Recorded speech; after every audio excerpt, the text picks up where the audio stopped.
Bien, amados hermanos, los saludamos en el nombre de Jesucristo, la paz y el amor de Dios en cada uno de vuestros corazones.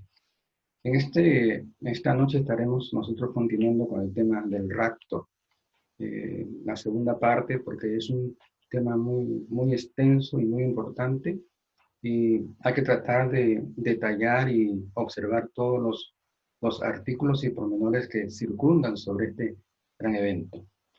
En cuanto a la frase rapto, yo recibí unas llamaditas un poco preguntando si más dable o más certera era la frase como está escrita, arrebatamiento o rapto. Bien, lo que tiene que ver es que es un sinónimo muy importante, donde el rapto significa arrebatamiento, y arrebatamiento significa rapto.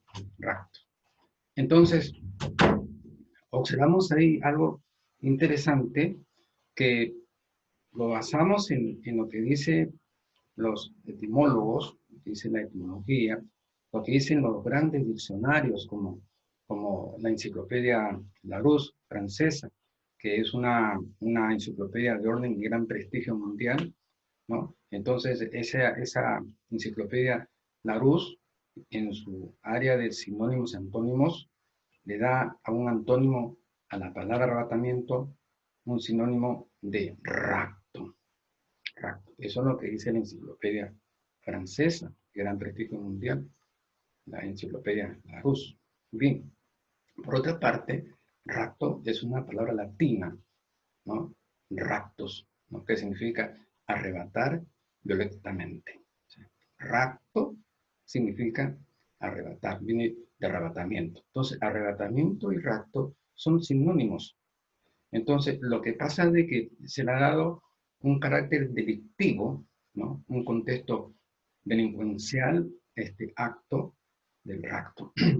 Y entonces, este contexto delictivo cobró esa forma, ese contexto, en base a una obra mitológica o a una leyenda que trata sobre el origen de Roma, hoy la capital de Italia, cuyos fundadores, Rómulo y Remo, que fueron amamantados con una loba, según una tradición, según el folclore, según la etnografía de los italianos, ¿no? Dicen que ante la necesidad de incrementar a familias y acelerar su progreso demográfico, y ante la escasez de mujeres en su propia región, optaron por secuestrar o raptar a mujeres de otros territorios en cual llamaban civinas, pero no las raptaron para violarlas o exigirles un dinero de rescate posterior, sino para establecer familias y así asegurar y acelerar un proceso demográfico o generacional. Entonces vemos que el concepto rapto tiene originalmente no un contexto meramente destructivo, sino constructivo. El fin justifica los hechos. Entonces, como consecuencia, vemos que si la Biblia habla de arrebatamiento, ¿es lícita la palabra rapto? Claro que sí, porque la palabra arrebatamiento es bíblica, pero la palabra rapto es un tecnicismo. O sea, tecnicismo es una palabra que concuerda, que calza a la perfección con una idea. Es un tecnicismo, como también lo es la palabra Trinidad. Entonces, esas palabras que prácticamente han sido aplicadas por un mero tecnicismo para explicar con más contundencia y con más certeza una idea, es la que siempre han estado históricamente en disputa por personas que piensan, con todo respeto, que tiene que administrarse conforme rígidamente, estrictamente como está escrito. Pero no han considerado que también hay otras traducciones bíblicas que ponen sinónimos a las palabras.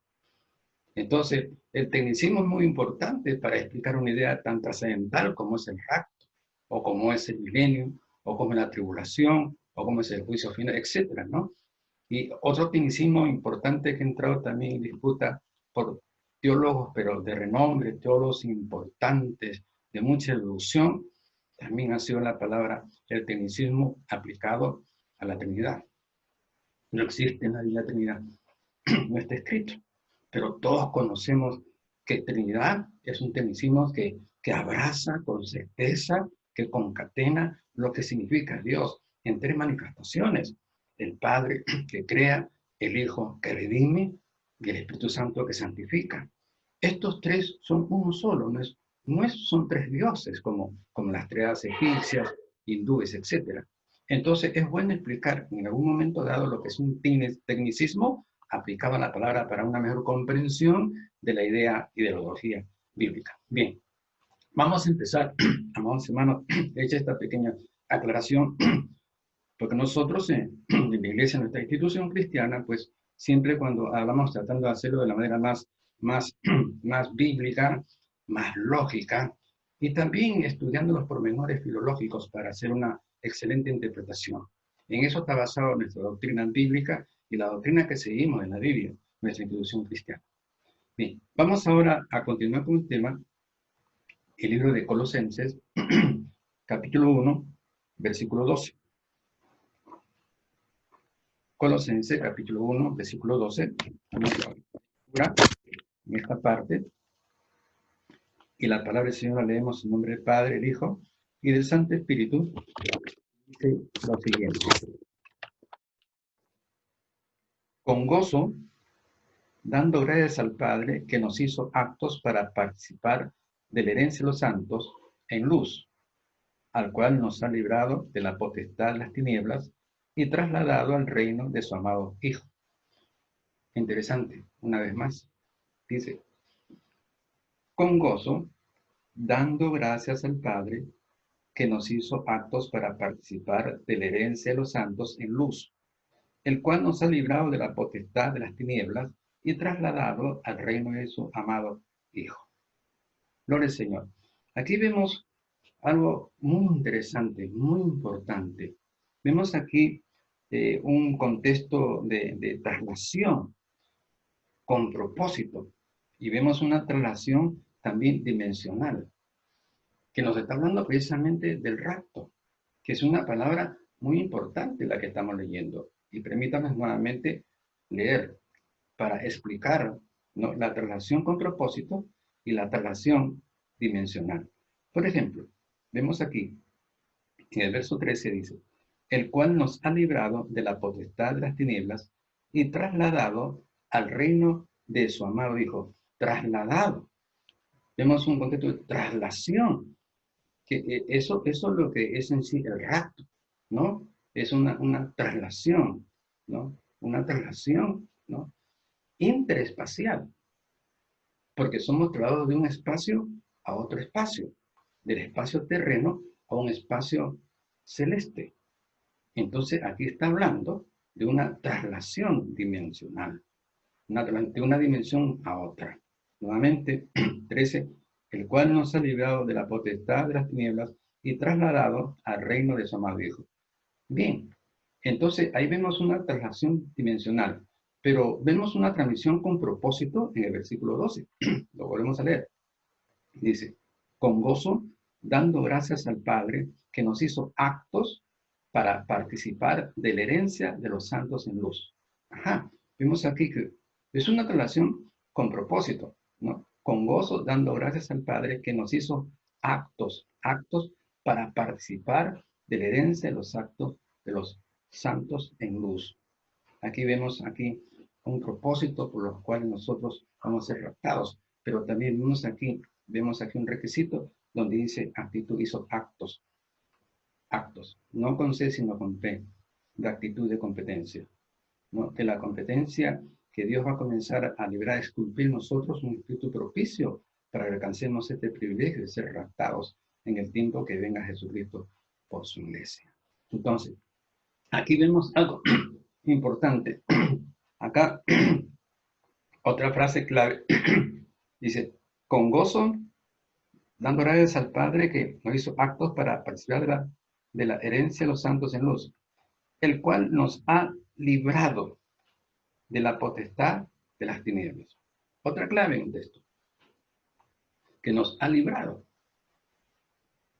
de la potestad de las tinieblas, de los potenciales malignos que acechan y siempre están atacando a la iglesia, tratando de que la iglesia no participe de este glorioso hecho, el rapto. Nos ha librado, dice, de la potestad del aire. Entonces, de las tinieblas. Entonces, vamos a observar aquí algo interesante, algo importante, porque dice que nos ha librado de la potestad de las tinieblas. Muy bien, ¿de qué cosa nos ha librado Dios? En el tema anterior habíamos observado que nos había librado de la angustia de Jacob y de la ira del Cordero. Eso lo habíamos observado nosotros en el tema pasado. Pero la pregunta es, ¿cuándo se comienza a cocinar, ¿no? El asunto del rapto? ¿Cómo se comienzan a darse los pormenores? Esto va a jugar también con la pregunta que hacemos nosotros, ¿de qué nos ha librado Dios? Ya sabemos que la ira de Dios. Bien, pero hay figuras de la ira de Dios, como también hay figuras también del rapto, que vamos a ver más adelante, ¿no? Entonces, ¿cuándo comienza a darse ya estos pormenores del rapto, a cocinarse? Sencillamente cuando el mundo haga metástasis amoral. Ustedes conocemos ya lo que es una metástasis, ¿no? Que es una palabra técnica que se aplica a un cáncer que ya ha comprometido a otros órganos internos, como una cirrosis, que es un cáncer al hígado, que ya comienza en el hígado, pero comienza a invadir, comienza a extenderse a comprometer otros órganos, comienza a comprometer ya el páncreas, los riñones, los pulmones, o sea que se extiende el mal, ¿no? Y comienza ya a abarcar, a abrazar todo el organismo interno, hace un cáncer terminal que se le llama técnicamente la ciencia médica metástasis. Entonces, los pormenores que comienzan, que provocan el rapto y el arrebato de la iglesia, es precisamente cuando el mundo haga una metástasis de carácter amoral, de carácter espiritual, pero en el sentido negativo, porque hay espiritualidad en sentido positivo y espiritualidad en sentido negativo. Entonces, cuando esta metástasis comienza a manifestarse, ahí se dan los pormenores. Vamos a ver lo que dice la Biblia en el libro de Mateo capítulo 24, versos 12 y 13. Mateo 24, la metástasis. Todos lo conocemos, dice, y por haberse multiplicado la maldad, el amor de muchos se enfriará. Mas el que persevere hasta el fin, este será salvo. 12. Por haberse multiplicado la maldad, el amor de muchos se enfriará. Mas el que persevere hasta el fin, este será salvo. Y será predicado este evangelio del reino de todo el mundo para testimonio a todas las naciones, y entonces vendrá el fin. El comienzo del fin, ¿no? Comenzando con el rapto, ¿no? Va a ser motivado por cuando se va a extender el mal. O sea, se va a multiplicar, no en un sentido extensivo y geográfico solamente, sino que también en un sentido esencial, que la podredumbre va a llegar a sus máximos niveles, como en los tiempos de Sodoma y Gomorra, como en los tiempos antes del diluvio, ¿no? Esto va a provocar que la trompeta final se acelere, como lo estaría diciendo, profetizando el profeta Sofonías. Y vamos a ir un ratito al libro de Sofonías, sí, para ver todas estas cosas, ¿no? ¿Qué cosa es lo que va a acelerar? La maldad del hombre es lo que va a acelerar la venida de Cristo. Eso es lo que dice la palabra de Dios. Vamos a ir un momentito aquí en el libro de Sofonías para poder clarificar este asunto. Sofonías, estamos aquí en Sofonías, capítulo 1, de 16 a 18. Dice la palabra: día de trompeta y de algazara sobre las ciudades fortificadas y sobre las altas torres. Y atribularé a los hombres y andarán como ciegos, porque pecaron contra Jehová, y la sangre de ellos será derramada como polvo, y su carne como estiércol. Ni su plata ni su oro podrá librarlos en el día de la ira de Jehová, pues toda la tierra será consumida con el fuego de su celo, porque ciertamente destrucción apresurada hará de todos los habitantes de la tierra. Esta es la profecía de Sofonías, ¿no? En la cual, pues, esta maldad del presente siglo, de este presente mundo, de estos presentes tiempos, se está acelerando.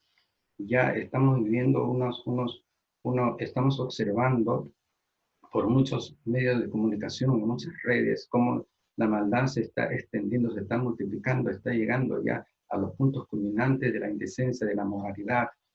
Ya prácticamente en el mundo ya no hay ningún pudor, ya no hay ningún respeto a Dios ni a sus leyes. Ya prácticamente llegará el tiempo donde autoridades eclesiales van a consentir y van a comenzar a dar en casamiento a hombres con hombres y mujeres con mujeres. Ya hay naciones ya en las cuales se están casando mujeres con mujeres y están adoptando hijos. Y yo llego a pensar y imagino cuánta perversidad, cuánta inmundicia moral ver que esos hijos adoptados a una mujer le digan papá, como la otra mujer mamá. Se casan dos mujeres, adoptan dos hijos y estos hijos a la mujer le dicen papá.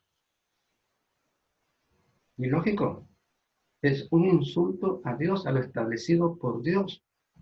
Que esa maldad ha llegado ya y llegará, o ya llegó ya a unos niveles de prácticamente que están desatando y apresurando el tiempo de la venida de Cristo para levantarnos y Dios pueda desatar su ira.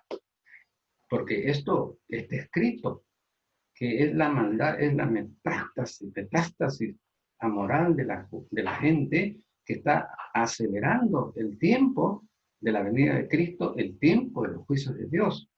Esto lo dice claramente y lo profetiza en las palabras de Dios. Entonces vemos aquí claramente que ya estamos ya en puertas. El estudio pasado estuvimos hablando sobre lo que decía el profeta en las profecías, ¿no? Hablaba del tercer milenio, tercer día de resurrección, donde resucitan los muertos en Cristo que vinieron primero, haciendo una clara alusión al rapto o al arrebatamiento, ¿no? Entonces estamos viendo, analizando, estudiando, más o menos calculando los tiempos y el por qué y qué es lo que acelera el rapto de la venida del Señor para llevar a su iglesia, que es la maldad cuando se incrementaba en su máxima potencialidad. Ya hay clubes donde, o lugares prácticamente donde, lugares de una tipo de prostitución zoológica, donde se practica la zoofilia, donde hay animales, donde va gente en Europa, en ciertos sitios, y comienzan a copular con animales, con bestias. Y lo hacen no solamente hombres, sino también mujeres. La zoofilia que se practicaba en Canaán, la zoofilia que practicaban los pueblos paganos de la antigüedad. Cuando estudiamos nosotros la etnografía, que significa el estudio de las costumbres, el folclore, las tradiciones de los pueblos, vemos y nosotros vemos con mucho, leemos y entendemos cuánta podredumbre moral existía en la antigüedad. Pero esa podredumbre moral en la antigüedad va a quedar corta, porque Jesús dijo que se iba a multiplicar la maldad, se iba a multiplicar esta basura moral. Y eso es lo que va a acelerar el tiempo de la venida de Jesucristo para levantar a su iglesia. Entonces, allí nosotros cuando vemos también lo que decía Colosenses, el versículo que hemos dado inicio, que nos va a librar de la potestad de las tinieblas. Ya sabemos que nos libra de la ira de Dios, pero también ese rescate de la ira de Dios, ese nos rapta, nos arrebata para hacernos escapar, no solamente se va a dar en el futuro, sino que también eso fue profetizado en la antigüedad. Y hay figuras del escape de la ira de Dios, en las cuales lo vemos primeramente en Noé y lo vemos en Lot. Vamos a dar lectura a estos versículos donde nos dan un ejemplo claro, unos ejemplos históricos de cómo Dios rescata a los suyos de la ira de Dios. ¿Y qué es lo que manifiesta la ira de Dios? Precisamente el pecado que se pone cada vez más execrable, el pecado que ya llega a la presencia de Dios y lo llega ya prácticamente a separar la misericordia de Dios, la paciencia de Dios, porque el pecado tiene una virtud, entre comillas, de destruir uno la misericordia de Dios y la paciencia de Dios en algunos casos. Dios creó al hombre con mucho amor, pero vemos que la maldad del hombre comenzó, ¿qué cosa? A obturar, a anular la misericordia de Dios, la paciencia de Dios, y determina juicio para el hombre por sus continuos y constantes pecados que lastimaban la integridad, la sensibilidad de santidad de Dios. Vamos a ver lo que está diciendo la Biblia en el libro de Génesis, por favor. Vamos a ver aquí cómo Dios, cómo la maldad desata la ira de Dios, pero también cómo Dios nos rescata esa ira a la gente justa, a la gente que hará al Señor. Vamos entonces al libro de Génesis a leer lo siguiente, en el capítulo 6. Génesis capítulo 6, leemos: y vio Jehová que la maldad de los hombres era mucha en la tierra, y que todo designio de los pensamientos del corazón de ellos era de continuo solamente el mal. Y se arrepintió Jehová de haber hecho hombre en la tierra, y le dolió en su corazón. Bueno, aquí vemos un acto de antropomorfía. La antropomorfía es cuando se le da a Dios unos atributos de carácter humano. Entonces, Dios es espíritu. Corazón pone o mano o ojo simplemente para nosotros poder entender, ¿no?, una idea que se expresa en el texto. Pero Dios no tiene un corazón que bombea como nosotros, que transmite sangre, oxígeno, elemento, etcétera, ¿no? Una antropomorfía. Bien. Entonces, pero dice que le dolió en su corazón. O sea, le dolió en su... ¿Qué cosa es lo que le puede afectar a Dios? El pecado le afecta. El pecado le duele a Dios. Es como decir, si nosotros nos metemos una aguja en la oreja, causa dolor, aquí en el lóbulo, ¿verdad? Pero, ¿qué más dolor nosotros sentiríamos si introducimos un palo de fósforo hasta la totalidad, hasta rompernos el tímpano? Un dolor mucho más intenso, un dolor prácticamente inaguantable. Yo creo que cuando el pecado se va extendiendo, se va eh, eh, evolucionando en maldad, se va incrementando en sustancia, en esencia, ¿no? Y el pecado se hace más execrable, es donde golpea más la sensibilidad santa de Dios. Y como Jesucristo dijo que se iba a incrementar la maldad, o sea que en un sentido figurado, el pecado iba a penetrar los tímpanos y reventar los tímpanos de Dios. Entonces, se desata la ira de Dios. Entonces, aquí en estos tiempos es donde el pecado prácticamente que había llegado a ciertos puntos culminantes, donde la maldad de toda intención del corazón es solamente hacer el mal, dice la Biblia.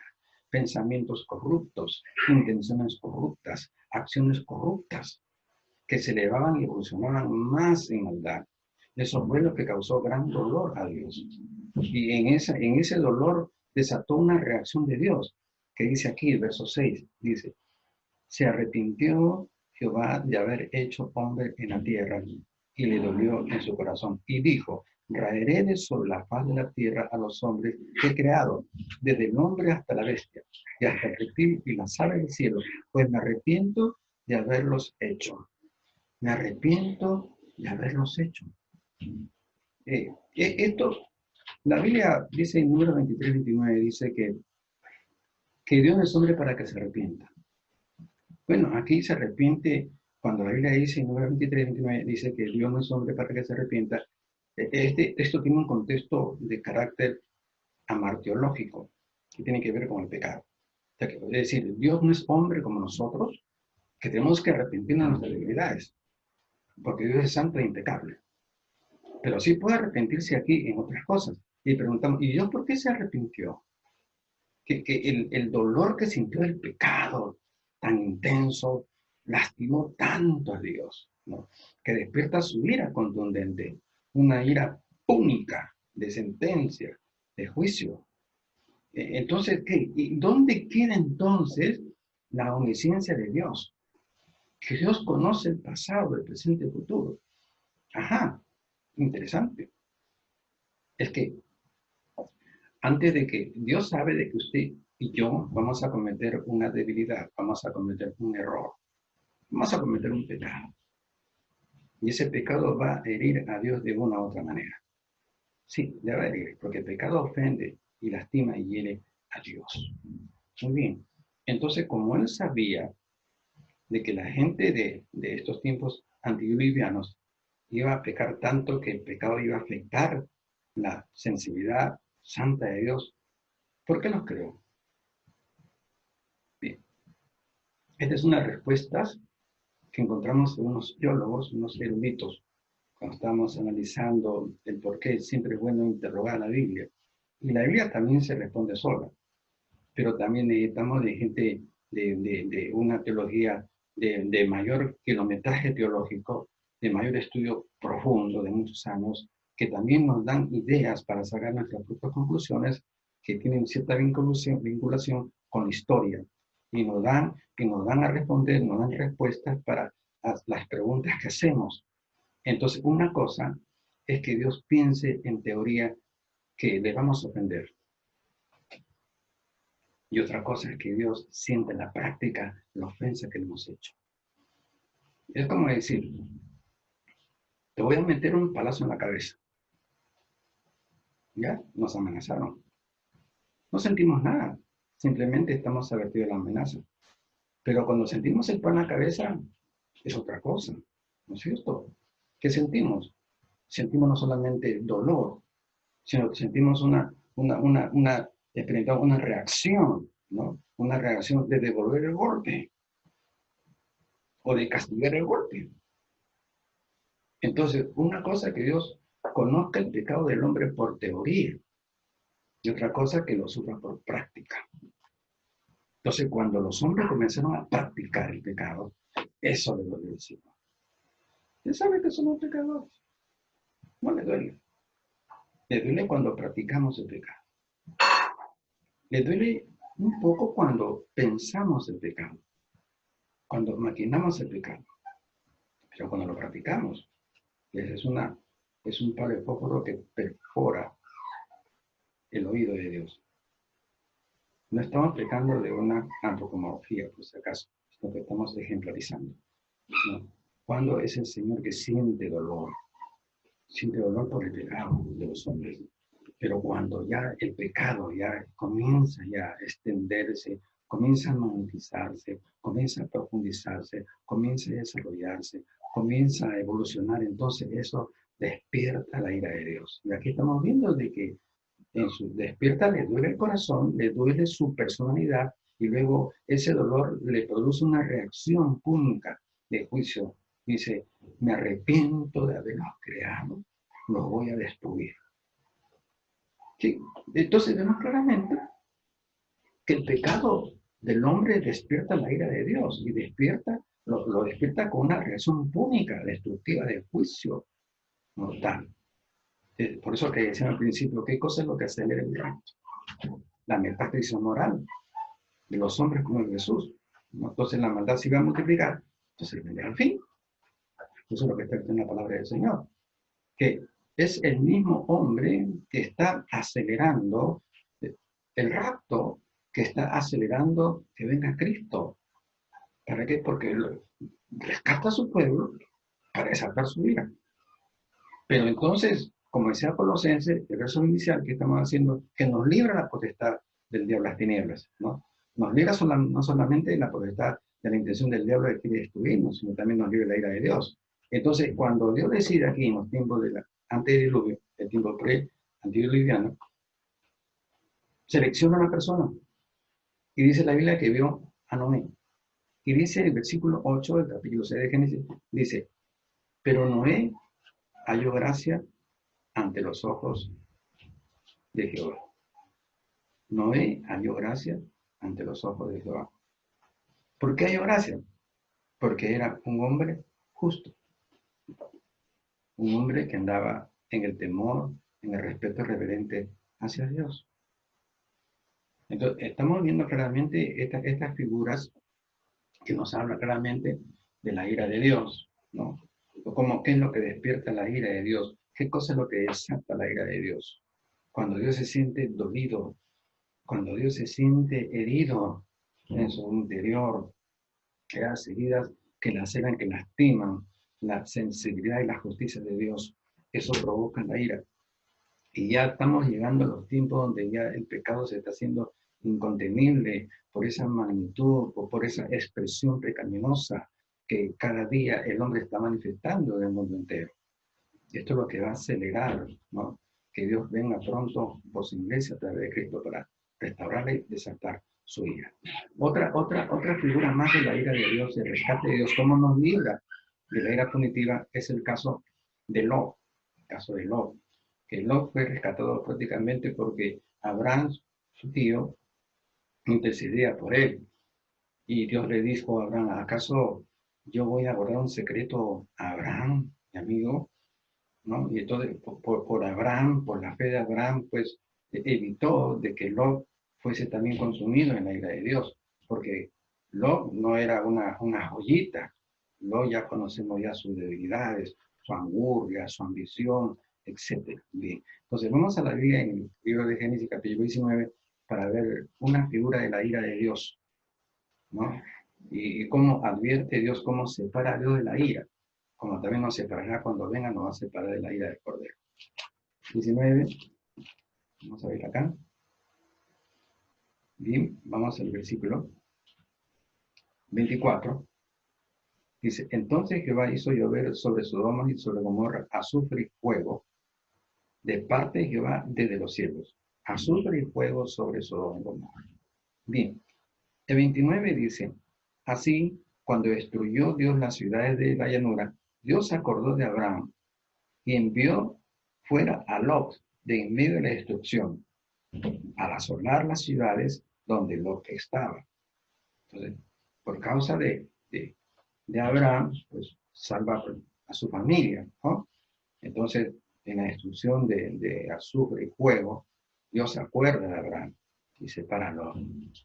Qué lindo es hablar y pensar lo que está diciendo Pablo en el libro de Hechos, donde le dice al carcelero de Filipos, le dice, cree en Jesucristo y serás salvo de tu casa. Que nuestra familia tiene una opción por nosotros para que ellos alcancen la salvación.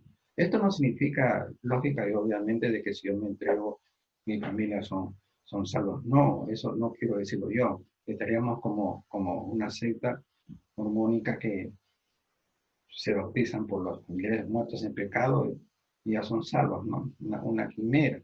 No, sino que cuando uno se convierte a Cristo, ya tiene una gran responsabilidad de tratar de asegurar a la familia para Cristo, para que ellos también sean salvos como nosotros lo somos, como la salvación que hemos encontrado en Jesucristo nuestro Señor.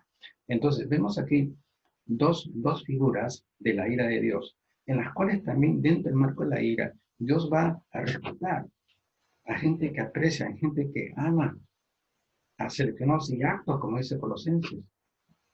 Entonces, vemos aquí que estas figuras del rapto han sido anticipadas de muchas maneras, como también no solamente estamos observando aquí unas figuras de la ira de Dios, sino que también vamos a ver unas figuras también del rapto.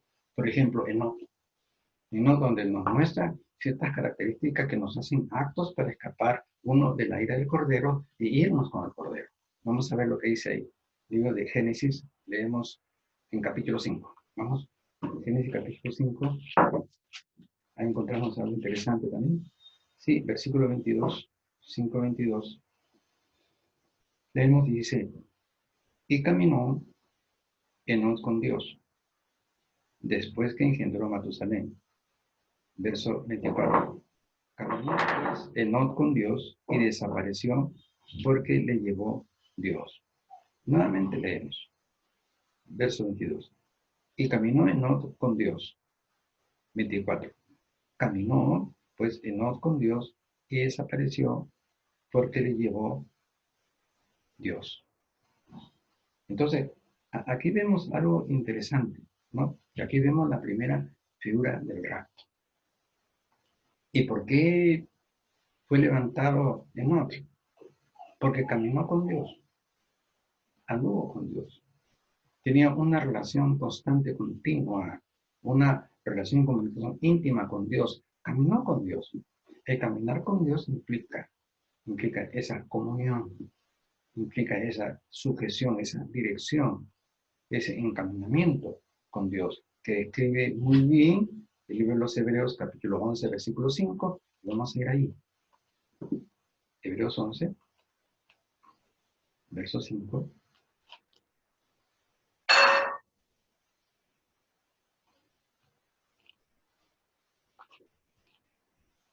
Interesante lo que dice aquí. Dice, por la fe Enoc fue traspuesto para no ver muerte. Y no fue hallado porque lo traspuso Dios. Y antes que fuese traspuesto, tuvo testimonio de haber agradado a Dios. ¿Qué cosa es lo que hizo de que Lot fuese levantado por Dios? Génesis, Moisés dice, caminó con Dios. Y aquí también el autor de los Hebreos habla de las características de lo que significa caminar con Dios. Claro que no está hablando de que hay una comunión íntima, no hay una adoración, pero da otras características que suman en el creyente para calificar para el día del rapto. ¿Qué implica entonces caminar con Dios según la perspectiva del autor de los Hebreos? Leamos. Verso 5. Dice, por la fe. La fe. Una fe genuina. Una fe auténtica. Una fe que no solamente tiene un contexto de credibilidad, de certeza o confianza, sino una fe que tiene un contexto de obediencia y sujeción. Creer es obedecer. Sí. De nada me vale a mí o nos vale a nosotros creer en Dios cuando no le obedecemos. Porque una cosa es creer en Dios y otra cosa es creerle a Dios. Mucha gente, aún muchos de nosotros, los cristianos, algunas veces creemos en Dios, pero a veces no le creemos a Dios. A veces no le creemos en sus promesas. No le creemos en sus advertencias. Entonces, la fe no solamente tiene un aspecto de confianza, de certeza, de credibilidad en Dios, sino también tiene un contexto de obediencia a lo que Dios dice. Creer que lo que Dios dice es verdad. Creer en las advertencias de Dios. Creer en las promesas de Dios. Vivir esas advertencias. Vivir esas promesas, eso es creer. Creer es prácticamente como si no solamente de confianza, sino también de obediencia. Si yo creo la palabra, la obedezco. Y la obedezco porque creo. Le creo a esto. Entonces, una cosa es creer en Dios y otra cosa es creer a Dios. Todo el mundo que tiene una sensibilidad espiritual y cree en un creador dice, sí, yo creo en Dios. Pero la pregunta es, ¿pero le crees a Dios? Dice la Biblia cuando Dios envía a Jonás, envía a Nínive, en la segunda parte, ya cuando cumple con su responsabilidad, porque no estaba cumpliendo con su responsabilidad, pero luego se arrepiente, es sometido por Dios, y cuando va y ministra la palabra, dice que los habitantes de Nínive, dice que creyeron a Dios, o sea, creyeron al mensaje de Dios, porque el mensaje era un mensaje punitivo, era un mensaje de juicio contundente y definitivo, prácticamente inevitable. Entonces ellos creyeron de que Dios, lo que Dios decía se iba a hacer. O sea, no solamente creyeron en Dios, sino creyeron a Dios. De eso dice que los habitantes creyeron a Dios. O sea, obedecieron a Dios, arrepentidos. Obedecieron. Entonces, la fe no solamente es un acto de creer, no solamente tiene un contexto de certeza y convicción y de confianza, sino de obediencia y sujeción a Dios. Entonces, estamos viendo las características que hicieron de que Lot fuese levantado por Dios. Es una figura del rapto. Nuevamente estamos en Hebreos capítulo 11, verso 5. Por la fe en Lot fue traspuesto para no haber muerto. Y no fue hallado porque lo traspuso Dios. Y antes que fue traspuesto, en un sentido figurado, antes de que venga el rapto, tuvo testimonio de haber agradado a Dios. Qué interesante. Dios viene, Cristo viene a levantarse, a arrebatar, a raptar, simplemente a los que le han agradado a Él, los que han dado un excelente testimonio. Usted puede ver en la figura, la expresión de Jesús, que dice, uno será tomado y otro será dejado. Está en la figura que usted observa en la pantalla. Cómo se observa a ese hombre que prácticamente que está en oscuridad, en tinieblas, y otro que se va en luz. Ese que se va en luz es que tuvo testimonio de haber agradado a Dios, de haber caminado en Dios, de haberse sometido a Dios, de haber creído en Dios, no en un concepto de existencia de Dios, porque todos creemos que Dios existe, sino en un contexto de obediencia a Dios, de obedecer lo que Él nos dice por su palabra. Entonces, vale la pena retirar el concepto último del verso 5 de Hebreos capítulo 11, donde la parte final dice, antes que fuese traspuesto, tuvo testimonio de haber agradado a Dios. Sencillo, sencillo. ¿Qué hacer para escapar de la ira de Dios? ¿Qué hacer para ser tenidos por dignos de escapar y irnos con Dios al rapto? Un testimonio de estar agradando a Dios, un testimonio de fe. Eso implica andar con Dios. Es una figura perfecta del rapto. Entonces, la historia, la antigüedad no solamente nos da unas figuras de la ira de Dios, nos enseña qué cosa es lo que provoca la ira de Dios. Y nos dice quiénes escapan de esa ira de Dios, como esos tiempos que escapa Noé, que escapa Abraham de los juicios del diluvio, de Sodoma y Gomorra, porque Dios tiene misericordia de apartar del juicio a los que andan con Él, a los que temen a Dios. Eso es lo que está enseñando la figura de la historia, que nos enseña a nosotros cómo escapar y qué es con lo que provoca la ira del Señor, qué provoca la ira de Dios. Entonces, estamos observando aquí algo interesante que nos enseña la palabra de Dios, las figuras del rapto y las figuras de la ira del Señor. Bien, vamos a ir a esas figuras también del rapto, que las tenemos también en Enoch y las tenemos también en Elías. En Enoch ya hemos visto ya lo que hemos visto, pero ahora vamos a ver también en Elías, Segunda de Reyes, capítulo 2, verso 11. Elías, otro ejemplo, otra figura del rapto. Vamos a ver, Segunda de Reyes, capítulo 2.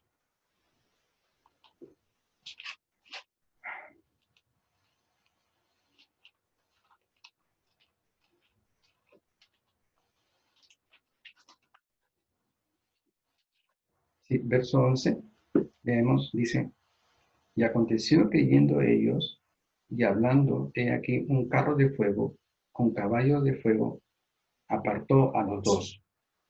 Y Elías subió al cielo en un torbellino. Y aconteció que yendo ellos y hablando, he aquí un carro de fuego con caballos de fuego apartó a los dos. Y Elías subió al cielo en un torbellino. Que es una buena figura también del rapto, donde el fuego, un torbellino, separa a Elías de Eliseo, ¿no? Y uno se va y uno se queda. Claro que no podemos compararlo con lo que dice Mateo 24, ¿no? Donde dice que dos, el uno será tomado y el otro será dejado. Eso lo hacemos nosotros en Mateo 24, 40. Y como está escrito ahí en el fondo, ¿no? Pero aquí vemos como un carro de fuego vino para arranchar, a levantarse a Elías, ¿no? Y Elías, pues, era un hombre de Dios, un hombre no solamente con un poder carismático tremendo, la cual Santiago en capítulo 5 da testimonio que era un hombre de una potencia espiritual, una potencia carismática que decía al cielo, llueve o sécate, secaba, o llovía, etc. Aunque era un hombre, dice, con pasiones como las nuestras, como un ser humano común y corriente, pero muy usado por Dios. Y Elías no solamente se caracterizaba poder potencial que tenía, por el poder carismático, sino por su virtud que tenía, su honestidad y cómo andaba con fidelidad ante la presencia de Dios. Entonces, vemos aquí dos figuras importantes del rapto en las personas de Enoch y en las personas de Elías. Pero ahora también tenemos otra pregunta. ¿Qué requisitos fundamentales nos hacen dignos del rapto? Vamos a ver lo que dice Juan 10, versículos 27-29. Juan 10, versículos 27 al 29.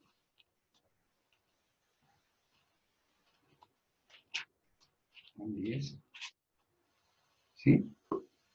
27 al 29. Esta es la declaración de Jesús. Entonces, vamos a observar aquí los elementos también, enriqueciendo los elementos que nos hacen permitir que seamos dignos de escapar de la ira de Dios y dignos también de irnos con Jesús en el rapto, en el arrebatamiento.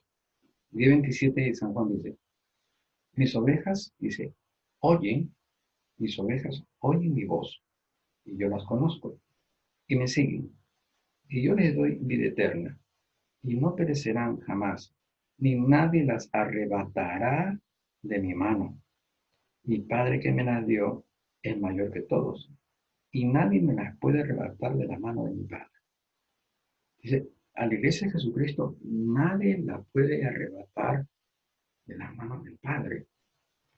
Esto hay que analizarlo con mucho cuidado para no tener una percepción equívoca, errada, en el sentido que vamos a pensar, bueno, yo soy cristiano, a mí nadie me va a quitar de la mano del Padre, ni Satanás, ni nadie, sino que cuando venga Jesús en el rapto, me iré con él, porque está escrito de que nadie me va a apartar, ni arrebatar de la mano del Padre. Sí, pero arriba hay un contexto superior que nos habla de las personas que no serán arrebatadas en la mano del Padre. Nos habla de ciertas características que ahorita vamos a comenzar a deducir y a identificar en el texto superior. Pero, ¿qué es eso de, cómo se llama, de que nadie la va a arrebatar de la mano del Padre? ¿A quiénes?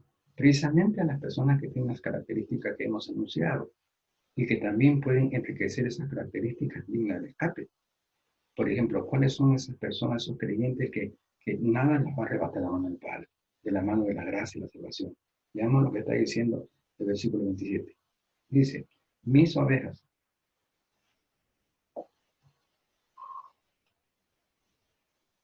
En la iglesia no solamente hay ovejas, hay machos cabríos.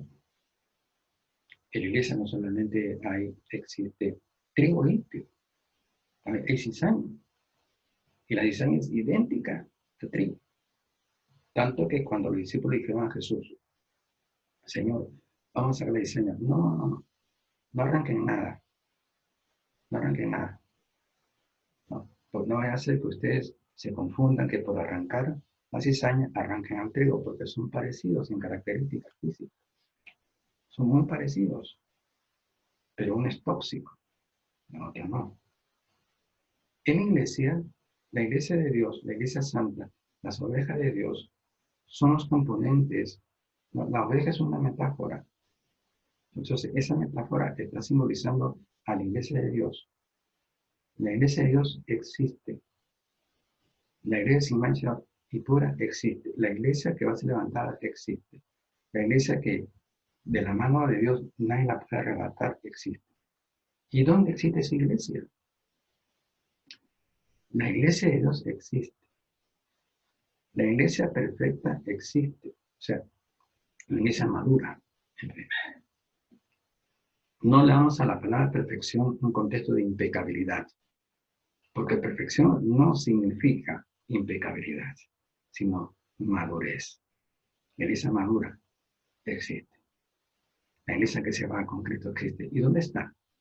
Esa iglesia no es propiedad exclusiva de una denominación. Esa iglesia de Cristo está diseminada en todas las iglesias cristianas del mundo entero.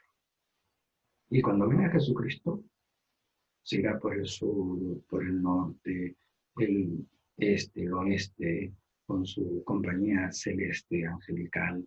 Le dice, hermano y sangre, y van a separar un poco de aquí, un poco de acá, un poco acá, un poco de gente de tal iglesia, de tal denominación, otro grupo de otra denominación así. No existe denominación perfecta, no existe, no existe. La iglesia perfecta sí existe, pero denominación perfecta no existe, ni una. Pero dentro de esa congregación imperfecta hay gente perfecta, hay gente madura. Entonces, cuando ven a Cristo, no se lleva a una denominación entera, no se lleva de la mayoría, pues calculo, póngale, uno se queda y uno se va, el 50%, máximo. Se queda, el 50% se va. Casi en la mayoría de las denominaciones cristianas, en el día del rapto, se va un porcentaje y se queda un porcentaje.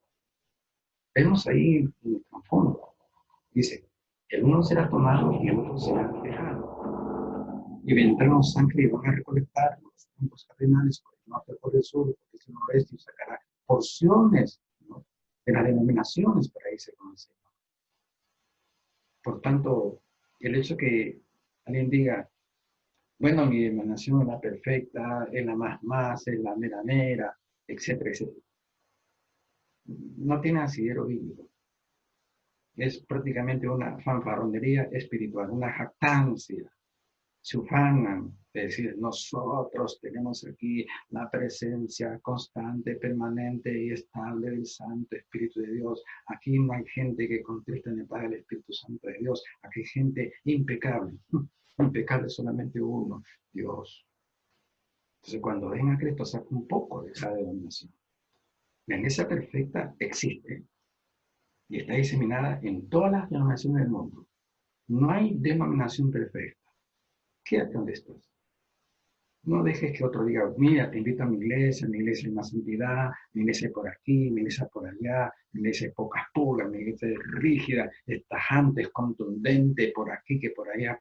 No, quédate donde estás y busca a Dios. La salvación es personal, no es denominacional. Bien, entonces vamos a ver las características acá en las cuales dicen de que a qué tipo de gente le está diciendo el Señor, no la van a arrebatar en la mano de mi Padre. Vamos a ver. Dice el versículo 29. Estamos en San Juan 10. Mi Padre me las dio, es mayor que todos, y nadie las puede arrebatar de la mano de mi Padre. ¿De quién está hablando? Ojo, 27. Mis ovejas. Mis ovejas. ¿Quiénes son las ovejas de Dios? De Cristo. Primera característica. Dice, oyen mi voz.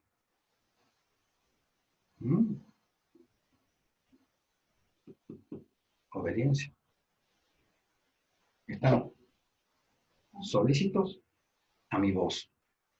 Y la voz de Dios encierra mandamientos, ordenanzas, decretos, estamentos, estatutos, leyes. Están atentos, oyen mis mandamientos, oyen mis consejos, oyen mis decretos, oyen mis exhortaciones, oyen mis indicaciones, oyen mis propuestas, oyen mis consejos. Esas son las ovejas de Dios, los obedientes. Segunda característica, dice, mis ovejas oyen mi voz y yo las conozco. Ajá. Comunión. Conocer en griego implica comunión. Y esta comunión tiene dos contextos. Esa comunión íntima tiene dos contextos, o tres contextos. Una comunión íntima en el sentido matrimonial, de dos personas, un matrimonio, que están cumpliendo con sus obligaciones de carácter fisiológico. ¿Bien? Y también una comunión íntima en un sentido amical, que siempre tenemos un amigo de confianza y confiamos nuestras penas y encontramos en ellos bálsamo, encontramos en ellos aliento, ánimo para seguir adelante y superar nuestras inconveniencias y problemáticas que son vicisitudes de parte de la vida que estamos experimentando en este mundo, en este ciclo. Entonces es una comunión íntima en contexto amical, como también en contexto matrimonial, pero también hay una comunión íntima en un contexto de carácter espiritual, de conocer Por ejemplo, en Mateo 7, 21, 23, vemos lo que está diciendo el Señor a cierto tipo de personas. Ellos le dicen, Señor, en tu nombre hicimos prodigios, milagros, potentes, maravillas, predicamos, etcétera, etcétera. Digo, nunca os conocí. O sea, nunca tuve una comunión íntima con ustedes espiritual. Entonces, la frase aquí dice, mis ovejas me oyen y yo las conozco, es decir, yo tengo comunión íntima con ellos. La oveja de Dios que se va con Cristo son las personas que tienen una comunión íntima con Dios. Gente que está relacionada con Dios, que siempre está pensando en Dios, que siempre está pendiente de las cosas de Dios, de sus ordenanzas, de sus mandamientos. Es una persona que tiene comunión con Dios, que está pensando todo el tiempo con Dios, está caminando pensando en Dios, está analizando su vida, está preocupado por hacer las cosas conforme a la voluntad buena, agradable y perfecta de Dios. Esa es la comunión con Dios. Y Él conoce a esas ovejas. Entonces, la segunda característica de aquellas ovejas de Dios, que no las apartarán, nadie las quitará de la mano del Padre, son los que están teniendo estas características de obediencia y comunión. Tercera característica, 27. Mis ovejas oyen mi voz, obediencia. Y yo las conozco, comunión. Y me siguen, fidelidad. Fidelidad, no como la de Pedro, que prometió y dijo Pedro, dijo, Señor, te voy a seguir donde quiera que tú vayas. No lo siguió, no lo siguió.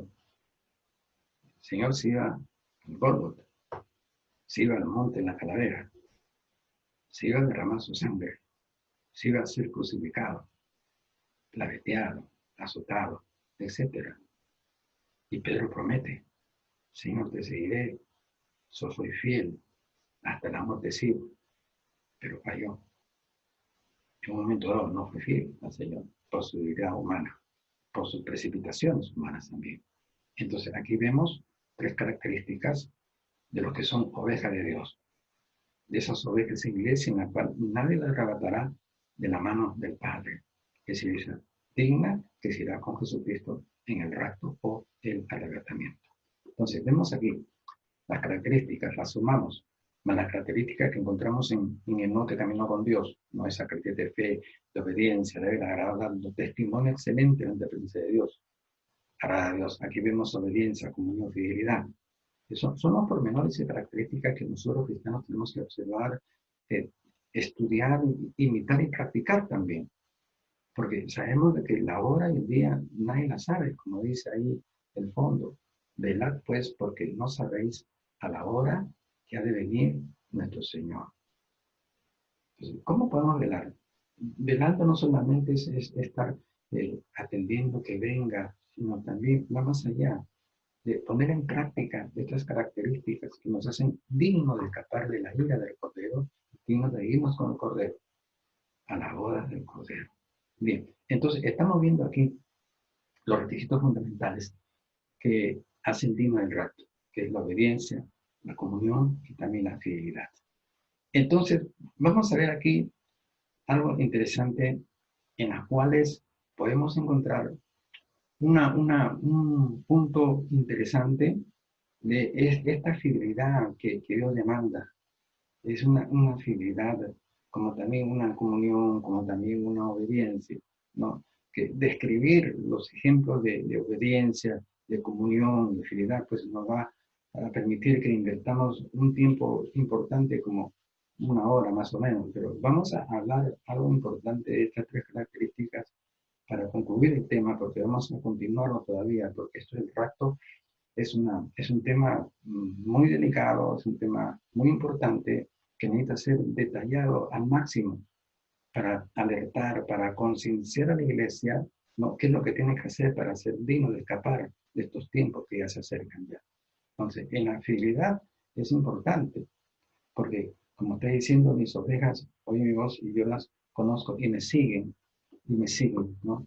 No como estamos hablando en Pedro, que la siguen hasta cierto momento y después Pedro se va para otro lado.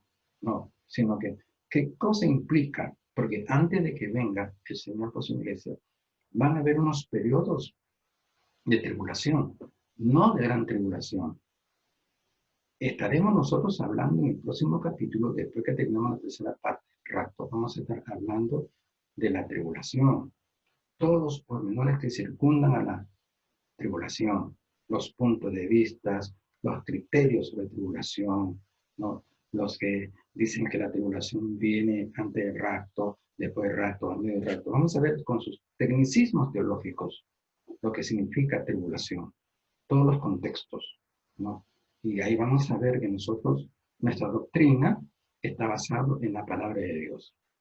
Y esa palabra de Dios es revelada no solamente por un estudio constante, con una meditación constante de la Biblia, sino también con la ayuda del Santo Espíritu de Dios. Porque los sellos apocalípticos no solamente son para leer, meditar y compartir, no, también se necesita la luz del Santo Espíritu de Dios, la iluminación, el teuneusto de Dios para poder dar una idea concreta y correcta. Hemos leído tantos libros de Apocalipsis. Siempre me apasionó Apocalipsis. De los 34 años que tengo en Camino de Dios, me lo habrá pasado todo el tiempo, los 34 años estudiando Apocalipsis. Y siempre he leído también de grandes autores, grandes teólogos de la historia, importantes, todos sabios, llenos de devoción. Y he encontrado en ellos cierta intransigencia en los puntos de vista apocalípticos. El que decía no tenía base bíblica. El que decía sí también tenía base bíblica. ¿A quién creer? ¿Quién tiene la respuesta? Dios. ¿Y quién otorga? El Santo Espíritu de Dios. Por eso hay tantos puntos en Apocalipsis que se necesita una iluminación. Ya revelación e inspiración no, porque la palabra fue revelada y inspirada, sino iluminación para interpretar, para conocer lo que Dios inspiró y lo que Dios reveló en su Santa Escritura. Eso lo veremos en los próximos capítulos. Pero ahora queremos concluir con lo que implica la palabra fidelidad, que es una característica que pinta aquí Jesucristo de su iglesia, en la cual nada la secretará de la mano del Padre. Apocalipsis 20:10, 2:10, perdón, dice algo acá, interesante, muy interesante, de lo que también no solamente hay que pagar precio moral, no andar en santidad, en comunión con Dios, sino también la fidelidad. Y la fidelidad pues implica pues pasar a experimentar una serie de vicisitudes, de contrariedades, de intransigencias, de diversos matices y caracteres económicos, físicos, sociales, etc. Vamos a ver lo que dice aquí. Apocalipsis capítulo 2, en el versículo 10. Dice, no temas en nada lo que vas a padecer. He aquí el diablo echará a algunos de vosotros en la cárcel para que seáis probados y tendréis tribulación por 10 días. Sé fiel hasta la muerte y yo te daré corona de vida. Sé fiel hasta la muerte y yo te daré corona de vida. Decía Jesucristo en Mateo 24:13, el que persevera hasta el fin, este será salvo. ¿No es cierto? ¿Hasta el fin de qué? Antes de que venga el arrebatamiento. Tiene que haber, ¿qué cosa? Una persecución a la iglesia de carácter sociopolítico, de carácter económico, de carácter religioso, etc. Y uno tiene que ser fiel. Esto es lo que está hablando Apocalipsis, ya fue un dato histórico. Esto es historia. Esta no es parte de la escatología, pero sí enseña, ¿no?, que antes de que venga el día del Señor, ¿sí?, antes de que venga el rapto, la iglesia tiene que pasar por una serie de vicisitudes, de tribulaciones de diversas características, donde Dios tiene que ver allí fidelidad, fidelidad, para ser dignos. Eso es lo que está diciendo y lo que nosotros estuvimos observando en el tema anterior del rapto, en el primer capítulo, por decir, en el libro de Pedro, capítulo 1, ¿no? Lo importante, cómo Dios tiene que someter a prueba a la iglesia antes de irse. No solamente una prueba de santidad, una prueba de moral, de justicia, sino también una prueba de otras características. Pedro, capítulo 1, versículo 7, dice acá, verso 6, en lo cual pues, vosotros seréis, aunque ahora con un poco de tiempo, si necesario, tengáis que ser afligidos en diversas pruebas, una variedad de pruebas, ¿no? Para que sometida a prueba vuestra fe, mucho más preciosa que el oro, el cual, aunque perecedero, se prueba con fuego, prueba de fuego, ojo, ¿sí?, sea hallada en alabanza, gloria y honra cuando sea manifestado Jesucristo. O sea, Jesucristo viene con una iglesia pues, que camina con él, fiel, como Enoch, un hombre de fe, un hombre fiel. Y Dios va a someter a prueba precisamente nuestra fidelidad. Y va a soltar tribulación, no la gran tribulación. Entonces, si somos vencedores y vencemos las pruebas y nos mantenemos fieles con Cristo, entonces nos iremos con Él, porque es necesario que la iglesia tenga que pasar un proceso de prueba de fuego, así lo dice la Biblia. Así una tribulación, no gran tribulación, una tribulación. Y cuando sacamos, aunque sea 11 de nota, definitivamente entonces seremos dignos de ser arrebatados por el Señor. Bien, hasta aquí quedamos, hermanos. Vamos a preparar la tercera parte del rapto porque hay cosas más importantes, ¿no? Los propósitos de la transformación que hemos experimentado cuando antes de ser levantado se tocará la trompeta final. ¿Qué es la trompeta final? ¿De qué trata la transformación? ¿Cómo es nuestra elección?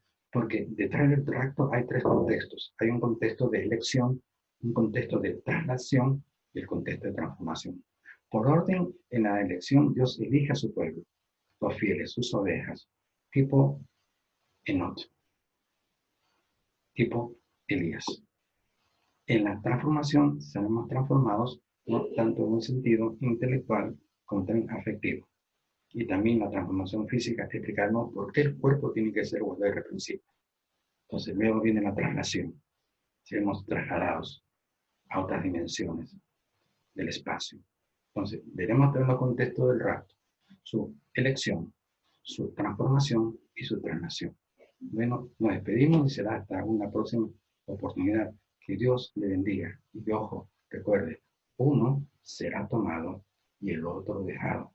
Velad pues, porque no sabéis ahora a qué va a venir nuestro Señor Jesucristo.